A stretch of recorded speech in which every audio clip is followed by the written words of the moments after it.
Hi, and welcome to Using Google Slides to Reach and Teach English Learners. Thank you for joining me today. My name is Rachael Wenskay. I'm a K-5 ELD teacher in Lamphere Schools and the MITESOL K-12 Special Interest Group leader. I'm also on the Oakland Schools ESL leadership team, which is led by Suzanne Toohey and Christy Osborne. I have 20 years of experience in teaching at a high-incidence EL Title I building, and at least 12 of those years have been working exclusively with ELs. I don't know about you, but this image has been running through my mind when I think about teaching in 2020. We are so skilled at helping students to feel safe and loved, even as the world is shifting around us.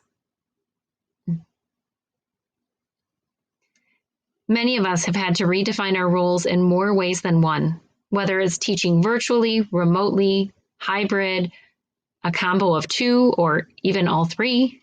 Some of us have even switched grade levels or schools because of the extenuating circumstances.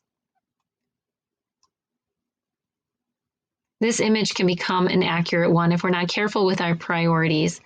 I know it's challenging to be proactive in this very reactive environment, but today I'm hoping that we can begin developing a proactive plan together in order to find some footing. We want our teaching to continue to be robust and helpful. So here's an overview of what I will be sharing during our time together. You will have access to a PDF version of these slides as well as some of the slides I have created for you. Use this page of the PDF to quickly locate any specific materials you would like to revisit or locate at a later time.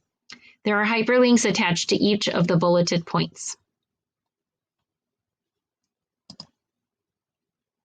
So where will you begin? Begin by setting language objectives. What do you need to address in your lesson? For ELs, that would be both content and language objectives.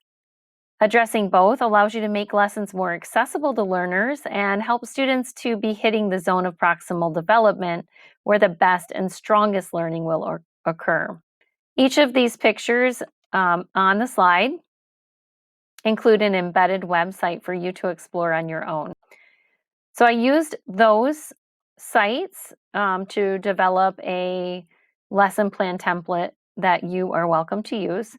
If you click on it, it will ask you to make a copy, and you will just click the blue button that says make a copy of the lesson plan template, and then it is yours to use. So here is the lesson plan template. At the top, it has the WIDA levels, the language objective, space for you to write the names of your students who fall in the different WIDA levels depending on the content that you're teaching, and then a place for you to type in some scaffolds or support. There are too many benefits to using Google Slides to list all of them. Here are a few reasons that I have found this tool to be extremely useful throughout my virtual teaching journey up to this point. Many types of virtual materials and activities can be created and used within one location. Many days' worth of assignments can be placed into one document and clearly organized for students. Work can easily be shared and assigned while controlling access. So you can assign editor, commenter, or viewer when you share. Items can be linked and hyperlinks can be added within the slide deck so that everything is organized as I've referred to up here. Teachers and peers can see student work, comment on their progress, and provide feedback all in real time. And that makes it so students can work synchronously on an activity even in an asynchronous environment. Google Slides offer many flexible options for accommodations and accessible lessons. Now, there are lots of different aspects of Google Slide, lots of tools, lots of features. So I have included a tool for you to use however you see fit. The linked slides may be used by you or by teachers to learn some basics about creating a Google slide deck. They may be used to support students as they add text, images, etc. to their slides for class activities. So I hope you find them helpful. I reference when they might be helpful throughout the presentation, so you just click from numerous places within the slide deck to access the resource. You can think about what it is that you need or a tip that you're working toward and just click it and then you hyperlink. So as you can see here, when you click, you have to actually click again to get to slide 3 unless you are presenting. So when you're in presentation mode, if you click here, it leads you directly to slide 3, okay? In the corner, there is a little Bitmoji of myself, and that will bring you back to the original slide. And I did that throughout the presentation as well. Whatever Bitmoji was on the screen with the hyperlinks, I put that in the corners so that you can easily make your way back to the beginning. I definitely suggest that for students as well, having some way to get home, because then students can easily find their way back if they get a little lost in the slides. The best way to learn is honestly just go on and play. If you're not comfortable with that strategy, Google search and YouTube are helpful friends. They're a great place to begin any tech journey. There are many ways to make Google Slides more accessible, or what I would call student-friendly. Here's a list of some of those many strategies, and we'll go through each individually in the next few slides. Okay, so first of all, embed items or link within slides. It is easier for students to navigate lessons if materials are located in one place. Provide videos within slide deck for fewer ads. That's a really great feature, by the way.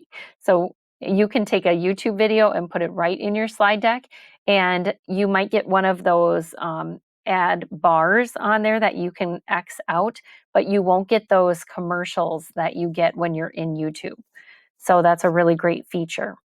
Also, it's less clicking out and coming back in. So when students go through your slide deck, that video is right there on the screen and they can push play. You can also post teacher-created read-alouder lessons if you upload to YouTube, or if you have a link within your Google Slides. And like I said, you can attach YouTube videos, read aloud songs, lessons, etc. You can link PDFs of text if they're available from the publisher, and create your own books on Google Slides, either linked or placed right in the slide deck. And you can also attach website links for games directly from the slides. So if you heard that and you were thinking, what? Adding links within a slide? Go and find the written directions or videos in the Google Slide Deck tips and tricks presentation.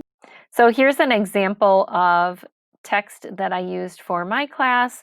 So Reading A to Z has PDF versions of their books if you pay for that program. This will not be in your PDF because I don't have the rights to share it, but I wanted to model for you how I do that for students. So I will put directions up there, and then the link, when they click on it, it brings students to a PDF version of the book, and then they can scroll through so that they can read the text from home. All right, here is another example of linking and embedding. So in this presentation, these are links for our English learners, and when they click, it brings them to many different options. So they have books that they can read, games that they can play, okay, and then there are songs, and then some places to go to practice their English. Okay, another tip is to break lessons into manageable sections. So organize by day, by subject, share only what's needed. And like I said, use those hyperlinks within your slide deck to make that easy for your students to find information. Here's just a really simple one. Here is another example. Again, you would embed your links right in here. So you can make it a hyperlink if you want to put the reading activity on another slide. They just click here, and then the reading activity would be on another slide. And then the students can go through their day. This will be shared with you as well. Use it however you see fit. This is an example of a classroom daily schedule where you can write the date. The nice thing for this is also that it's easy to change for your students. So if they have special needs that you need to accommodate, just change it on the slide and hyperlink within theirs and then share a different version with other students. Here's another example if you just want to list the date. And then if you hyperlink it, you could make it lead to your Monday lesson. So as students do the work, they can just drag down one of the check boxes to show that they've completed the activity. If they're confused, they could put a little question mark. So when you're doing your conferring or when you're going through your slides to check in on students, that can be a clue to you that they're struggling and you need to visit that in a mini lesson or contact the student during office hours. Here's another example of a way to organize. So you could just have something for each day of the week and only put the things on the table that they need for the day. All right, so in order to make the slides accessible, you can also provide clear directions in multiple ways, just like we do in person. Be sure to include consistent visuals using clip art or pictures for directions. Add audio to your slides. Share or demonstrate directions on your video. All right, so here are some of examples of that. A Bitmoji classroom is a great way for you to embed hyperlinks and embed directions. So if you click here, I've added an audio clip here. And this way it was easy for students to know what to do when they came here. If you're interested in learning about a Bitmoji classroom, you can go into our Google Slides tips and tricks and check that out because there is a video or two in there on creating a Bitmoji classroom. All right, here's another example of oral directions. Now this one has oral directions and also written text and some clip art for students. So when I create these, I try to be very consistent with my clip art. So whenever I use the word learn, I have this picture so that over time students will develop this visual vocabulary, especially with my younger students. But again, I have the directions up here so students can click and listen. Okay, so inhale, exhale. How do I add audio to my Google Slides? Oh yeah, it's all in our Google slide deck, tips and tricks. So go ahead and check that out. You can just link right from the slide. Okay, here's another example of adding directions. In this case, I've added a video because I wanted students to add a line. I modeled it, we practiced it together, but when I sent them off by themselves, I was worried about them forgetting. So I do give a lot of directions, but just know that we had practiced first. So I probably wouldn't just give this video without first modeling and talking together. Another example of making slides accessible. Add examples and anchor charts. So create video lessons to embed on your slides.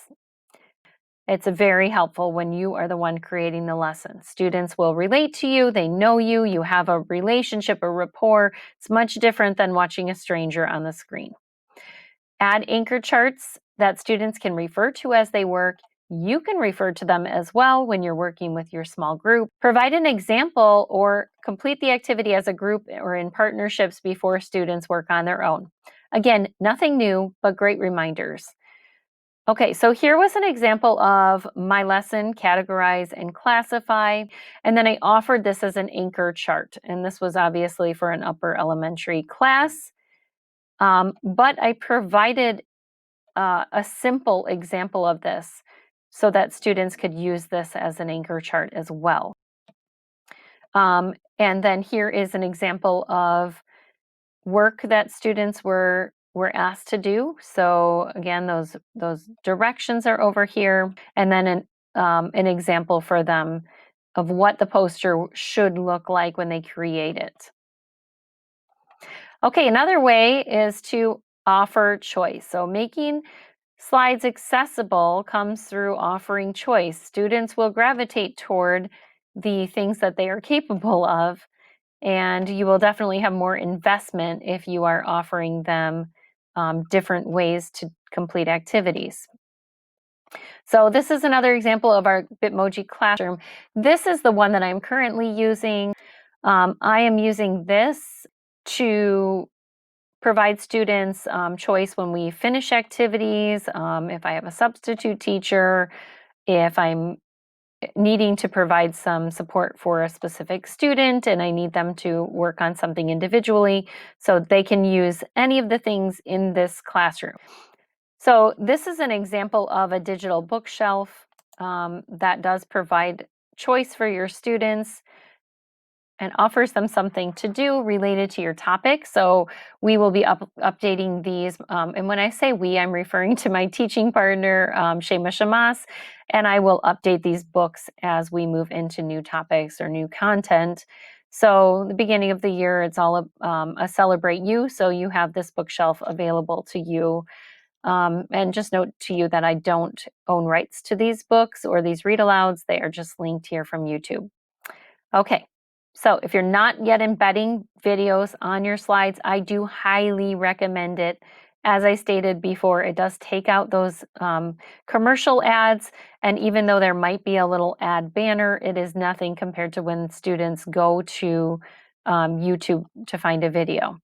Also, they don't get lost searching other things that are on the side, so it really takes a lot of the distraction away as well. So you go to Insert, Video, and then you just type in the URL or you copy and paste the URL from YouTube, hit search.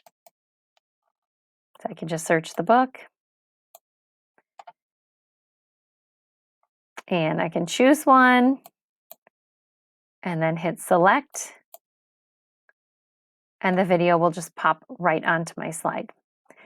This is an example of an assessment that my teammate and I created. So they can choose to create a book, make a poem, create a poster, or create a Google slide presentation. And they would just click on the folder and there are more specific directions and examples. These links are not activated in your PDF, but they were provided for my students. I highly recommend going to Slides Mania. That is where I got this background. You don't need to spend hours building backgrounds unless you choose to, because Slides Mania has a lot of free things that you can just add to, and it takes a lot less time. So you can focus on the content instead of the look of your presentation. So another way to make Google Slides accessible is to reuse previous activities with new content or new vocabulary. So just like in the classroom, rely on activities, tech skills that students have already acquired so that students can focus on new content skills, new vocabulary. Find what works, what interests your students, and reuse those ideas in new ways. Choose one or two new tech skills a unit, and then students will start to build a variety of abilities in a really short amount of time. All right, so here's an example of that. This is a little kind of activity that we created for our language learners to practice their sight words. So it starts with a little video they watched about the word be, and then it was a sight word activity where they drag the words into the boxes to spell the word be. Then they type the word 3 times. And then they are a word detective, there are directions up here. And then they drag the magnifying glass over and highlight the word be. But notice, clicking and dragging are the same skill here and here. Okay, so using that again is helpful because they know how to click, they know how to drag. It looks different, it's a little more exciting, but it's the same skill. So now we're watching a video on the word can, and guess what? Now we're going to click and drag to build the word, we're going to type the word, and we're going to be word detectives and find the word can. So we're going to move on to supporting ELs during asynchronous teaching. Here are some of the tips for that. So we want to teach vocabulary and build background knowledge. We can use flashcards digitally. We can also make videos and then use pictures as anchor charts in the slide deck. So we've referred to this before, just showing you another example. This is an example of flashcards that were created for students. Okay, so students can listen to this. So after I've introduced the vocabulary, they can revisit and check in on that vocab again later. So I recorded this nonfiction text feature video for students so that they could learn some background information about nonfiction text features. And then I provided for them these anchor charts that they could refer back to. Okay, and then here's just another quick example of the lesson where they listen to what a problem is, look at the slide, and then they would obviously apply that on another slide. But this would be the example of the anchor chart for them. All right, you can also create a worksheet within Google Slides. You can actually lock items in place by using an image as a background. So this is important because when students click and drag, they will drag everything with them. Trust me, I know, because I learned it the hard way. So instead of having it so that students can click and drag and change all of your slides, you can actually lock this in the background. And I'm going to show you really quickly how to do that. And it's also in our, yes, you already guessed, it's in our Google tricks and tips. So check out that other Google slideshow. But I like to create an original, and I like to keep my slides just the way they are so I can go back in and edit later. And so this is how I do it. I duplicate my slide, and then I go to File, Download PNG. And then all I do is I click on where it says background up in the toolbar, and I choose image. And on my computer, when I download, it just sits at the bottom along a bar. So I can drag that right into here after I click to choose an image. And now it is actually as a background. So now if you look, I still have all of this on top, but I'm going to delete these things. And I will be left with a slide that doesn't move. So now I can click anywhere on it and nothing moves or changes. If I want to build a text box on there, I'm going to put the T here and make a box, and then students will have a place to type. I can add shapes. I can add other things that students can click and drag or move around the screen. So that is how, it's like the secret to making your Google Slides into worksheets, because students cannot make changes here and you get to control where they will be typing. So like I said, go ahead and check out the Google tips and tricks to learn more about embedding your image in the background to create a worksheet. Okay, so here are some other things using sentence stems or sentence frames. Again, you create the background and then they can click and drag up, or they can fill in the blank. Here is a paragraph example for my students. So using sentence frames and sentence stems so that they can create a paragraph using the content that we learned together. And then here are some other ways that we can accommodate language objectives within Google Slides. So we can provide matching activities like drag and drop activities, draw a line to do matching, or type from a word bank. So here are some examples of some contraction word activities. And for this one, matching, so students click and drag the words over. So I just built the text box, made this into an image and put it as a background, and then they can click and drag the words over to match. For this one, students would type into the box, so there's a word box there for them, and they can go ahead and type over there. Here's another matching with sentence stems and a matching with lines. This is what the students did when I gave those directions. And here's another thing to use. This is a drag and drop with highlighting text. I just included these in case you were interested. And then I modeled how to use the highlighting in their text with a story from A to Z. And then I gave them their own text. Students will read the text passage and then they can highlight wherever they see clues about the setting. So this is a nice quick activity to do. And even better, you could teach your students how to make their own highlighting boxes so that all you have to do is provide the text and they get to highlight. All right, so another way to accommodate language objectives would be to provide some multiple choice. So I want to point out that Google Forms is a better platform for this, but sometimes it's easier to just keep everything in one place. And so this was actually for a lower L group, and I decided that this was just the best location because we hadn't practiced Google Forms yet, and I wasn't ready for that because I wanted to do a quick assessment on their reading. Okay. Graphic organizers. These are wonderful ways to check in with your students. We know that this provides higher level thinking. We know that these are important tools for language learners to use moving forward with their education.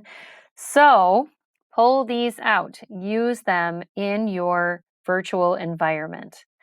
I put in here just a quick little example of a lesson. So there is a video on types of homes, and then students were asked to classify and categorize.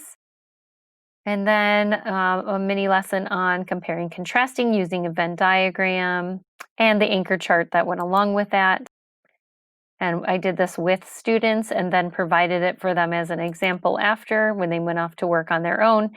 And then this is what students were asked to fill out afterwards. I gave them some prompts over on the side, some questions they could ask themselves to answer in case they got stuck. And then this one, well, again, went back to that houses and homes unit where students compared and contrasted two types of homes. Okay, so also another way to get into higher level thinking and in a simple way, something that won't take you a lot of time to prepare, are using thinking routines. I have included some links for you in case you need more information about thinking routines or more ideas for thinking routines. So check those out. I just listed a few here that I use often. See, Think, Wonder is amazing, and we use that very frequently in our classroom. Generate, Sort, Connect is another one that I love to use with Google Slides. Chalk Talk is helpful on a Google Slide as well. And then I used to think, now I think. So this was an example of a Chalk Talk that we used, and this was just an SEL Chalk Talk, just a quick check-in with students. So I asked them what their roses were, what their thorns were, and then I asked them to just contribute throughout the week to these slides. I found that they were much more willing to share and more open with their sharing on the slides than they might have been during our meetings. Here's an example of a See, Think, Wonder. This will be linked for you so that you have this tool. And then Generate, Sort, Connect. So there are directions up at the top, and then students can add their own clip art. So you go to Insert, Image, and then Search the Web. And you can have students search. So they're going to think in their head about what they would like to add. So maybe they want to add a farmhouse. So maybe they're going to add that to the slide. And all they have to do is click and drag it, or at the bottom there was an insert button that they could use. And then you can show them how to make that smaller. The first couple times we do this, I just have students place these onto the slide and I just format it for them and make it smaller. Here are some additional resources that will save you so much time.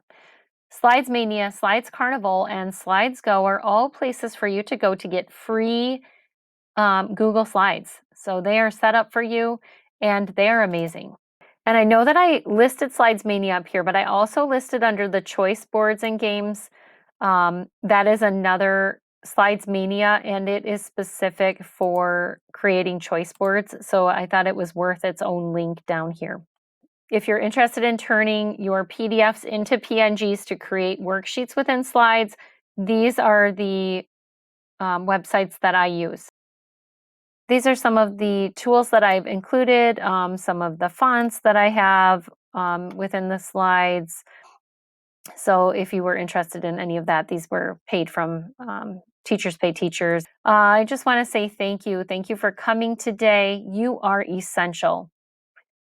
You are amazing, and you're doing it. And I know it's challenging, but we can make it through. We're making it through together. We're all helping one another. We're all part of this important community. So if you have any questions for me, I will leave my email address on the slides so that you can get a hold of me. And hopefully I will see you later within the conference. Thank you again for joining me today.